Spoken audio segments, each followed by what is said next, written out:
Muito bem. Essa notícia saiu ontem, ali no iniciozinho da noite. Pode abrir. Abre, papai. Isso.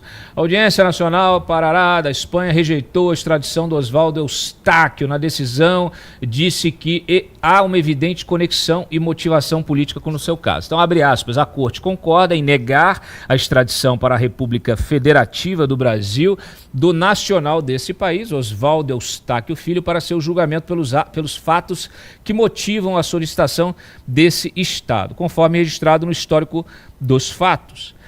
Na decisão, a Corte destaca que o artigo 4º do Tratado Bilateral entre Brasil e Espanha veda a extradição em casos de crimes políticos ou conexos e quando o Estado requerido tiver fundados motivos para supor que o pedido de extradição foi apresentado com a finalidade de perseguir ou punir a pessoa reclamada por motivo de raça, religião, nacionalidade ou opiniões políticas. Então, a Justiça alega que há, sim, motivação política neste contexto das decisões do Supremo contra o Eustáquio e que, então, elas estão dentro de ações coletivas de grupos partidários de Bolsonaro. Então, há o reconhecimento tácito aqui, eu diria explícito, da Corte Espanhola de que há uma perseguição política em relação ao Oswaldo Eustáquio. Muito bem. Vamos por partes, então. Vamos analisar esta decisão, Leonardo Corrêa. Vamos analisar essa decisão. Depois a gente avança sobre a réplica, sobre a retaliação aí que o Moraes propôs.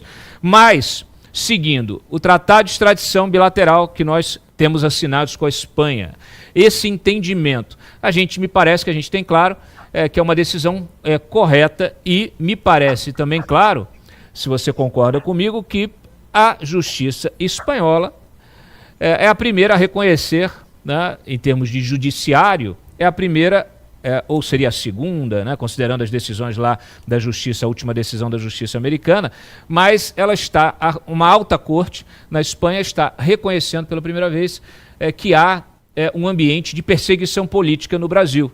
A gente pode chamar isso de ditadura, pode chamar de juristocracia, já que essa ditadura ela é implementada pela cúpula do judiciário. Me parece que é a pior, porque a gente não tem a quem recorrer.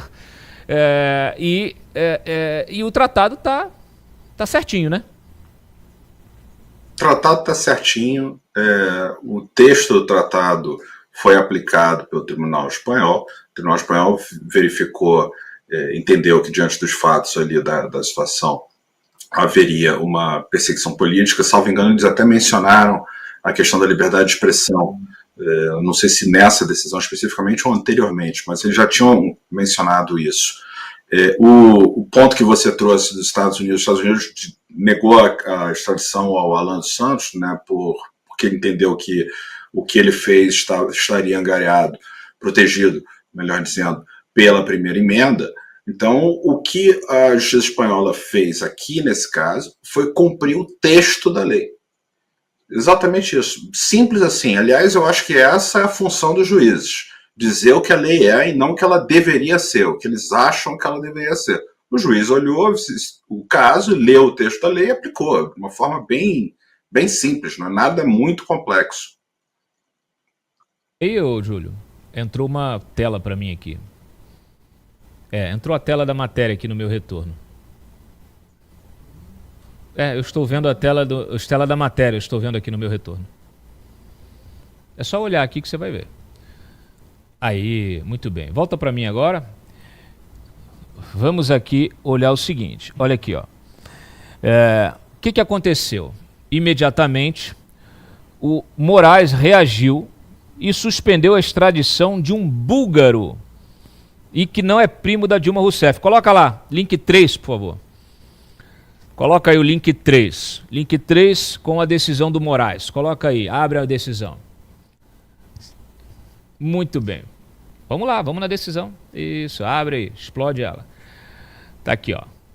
O ministro Alexandre de Moraes determinou a suspensão do processo de extradição do traficante búlgaro Vasil Gergev Vasilev.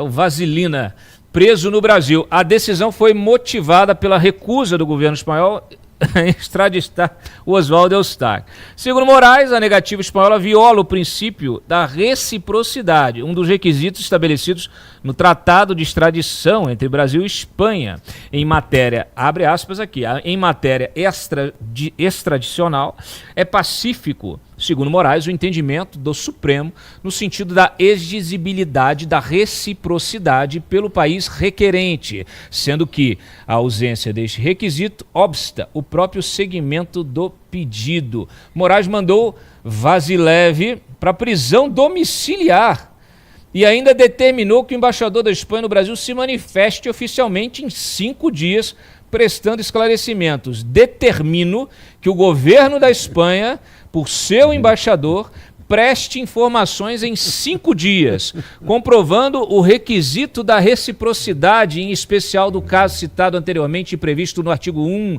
do Tratado de Extradição, blá, blá, blá, sob pena do indeferimento do presente pedido.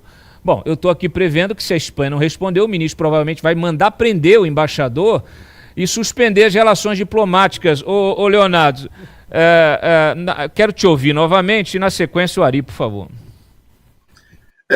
Isso, assim, não tem questão de reciprocidade aí, assim, são duas situações absolutamente distintas.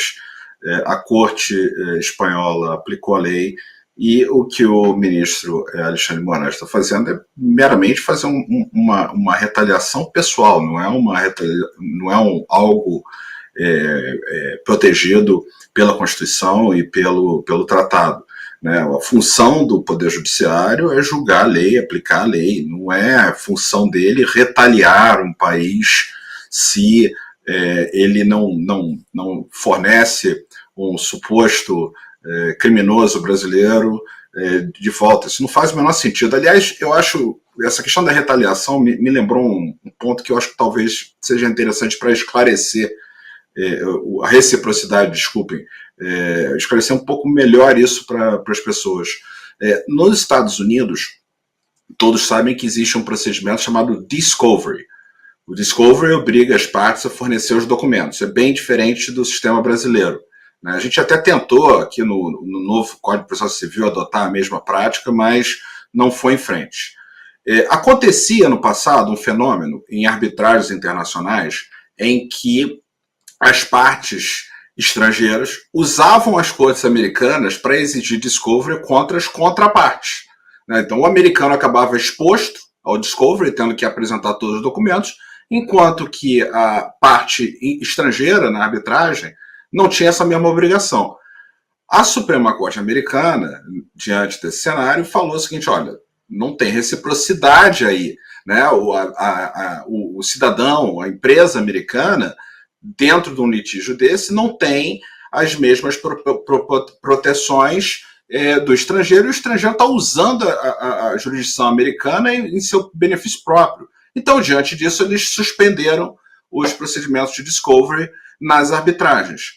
Isso sim adotar a reciprocidade. Não é o que o ministro de Moraes, o ministro Alexandre de Moraes, fez nesse caso específico, até porque ele não é a função dele. Pior, ele intimar o embaixador para prestar informações, isso não faz o menor sentido lógico.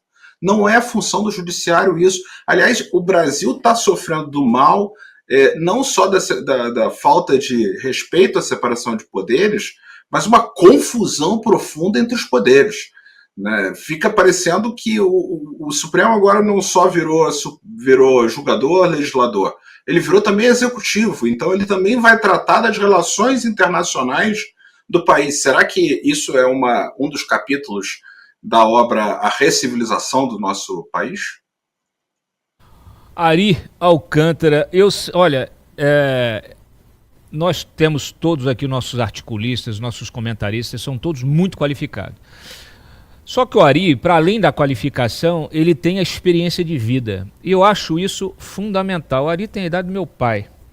Então, Ari, você como um pai aqui, nosso, de todos nós, e eu pergunto para você, com a sua experiência de administração pública, de Brasília, de política, você que está que conhece, que de alguma forma vive essa política, seu pai era político, você está nisso aí pelo menos 60 anos, né? 60 anos, tirando ali a juventude ali, mas 60 anos, você já viu algo parecido? Não, e nem imaginei. Do ponto de vista jurídico e institucional, o artigo do Leonardo que eu mencionei é perfeito. E as tuas colocações também estão perfeitas. Agora, tem um detalhe nessa decisão do Alexandre que assusta. Determino ao governo espanhol como alguém do Brasil, porque o Alexandre de Moraes é alguém do Brasil, perante a Espanha, ele é simplesmente alguém do Brasil, determina ao governo espanhol. Eu então posso chegar amanhã, determino que o governo espanhol me dê uma casa nas Astúrias. Pronto, que determinei. O governo espanhol tem que cumprir. Porque qual a autoridade que o senhor Alexandre de Moraes pretende ter junto ao governo espanhol para determinar? Imagina se o Trump pegasse assim, determino que o Xi Jinping retome as taxas tais ou quais de importação e exportações. Ou seja, o senhor Alexandre de Moraes simplesmente ele não tem o menor conhecimento, a menor capacidade, porque isso que ele escreveu, obviamente, ele pensou, passou para alguém, e como é que alguém escreve um texto do Brasil? Alguém do Brasil, que determina ao governo espanhol. Ele não determina nada. O embaixador da Espanha no Brasil é um representante do Estado espanhol no Brasil e se comunica através do Ministério de Relações Exteriores, que é, no caso brasileiro, subordinado ao presidente da República. Tanto que existe aquela figura diplomática de chamar o embaixador. Ou seja, e se existe uma controvérsia, chama-se o embaixador. Se a controvérsia é maior, inclusive o país chama o seu próprio embaixador lá no outro país aqui para estabelecer essas controvérsias. Esse é o meio diplomático, porque países são independentes.